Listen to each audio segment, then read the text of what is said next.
never gives up. It never runs out on me. That's it. Your love never gives up, never runs out on me. Your love never gives up, never runs out on me. Now tell me that no. Your love never gives up, never runs out on you. His love. De Priscilla, vraiment gloire à Dieu. C'est un témoignage, mais il y a d'autres témoignages dans la vie de nos élèves, parce que c'est vrai que souvent, en fait, la connaissance, il faut aller la chercher.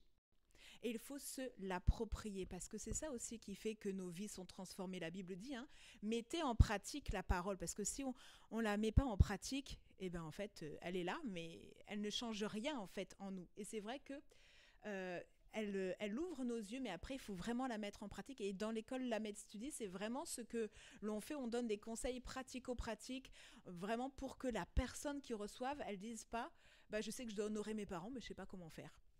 Parce que c'est un exemple que l'on retrouve souvent, qui ne sait pas qu'il faut honorer ses parents.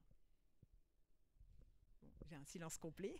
Donc, voilà, tout le monde le sait qu'il faut honorer ses parents. Donc en fait, le but, c'est vraiment, non seulement c'est vrai, on apporte la connaissance, mais de dire, mais comment cette connaissance, elle peut transformer une vie. C'est le Saint-Esprit qui le fait, mais on donne vraiment des clés, des conseils pratico-pratiques basés sur la parole de Dieu pour véritablement qu'il y ait un impact. Parce que je prends l'exemple donc toujours de l'honneur, parce que c'est donc un message que j'ai apporté au niveau donc des principes bibliques, parce que souvent on se dit non mais mon père il est sorcier, non ma mère elle m'insulte, comment je peux honorer des personnes comme ça, ils m'ont mis dehors, etc. Parce que ce sont des cas qu'on retrouve, la Bible nous dit d'honorer, et on s'efforce à honorer, ou on s'efforce à ne pas trop de dire de mauvaises choses, on va dire ça plutôt comme ça.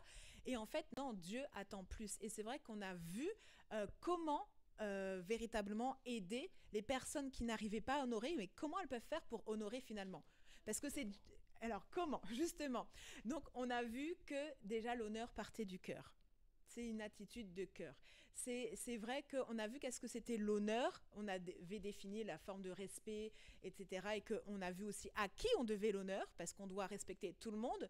Mais la Bible met le zoom sur nos parents biologiques, nos parents spirituels, les serviteurs et les servantes de Dieu. Donc c'est vrai que Dieu attend que nous puissions vraiment honorer nos parents. Et quelle que soit la condition, que vos parents vous ont abandonné, rejeté, Dieu ne regarde pas à ça. Il dit, tu dois honorer ton père et ta mère. Il n'y a pas de condition. Quand on regarde les versets dans la parole, il n'y a pas...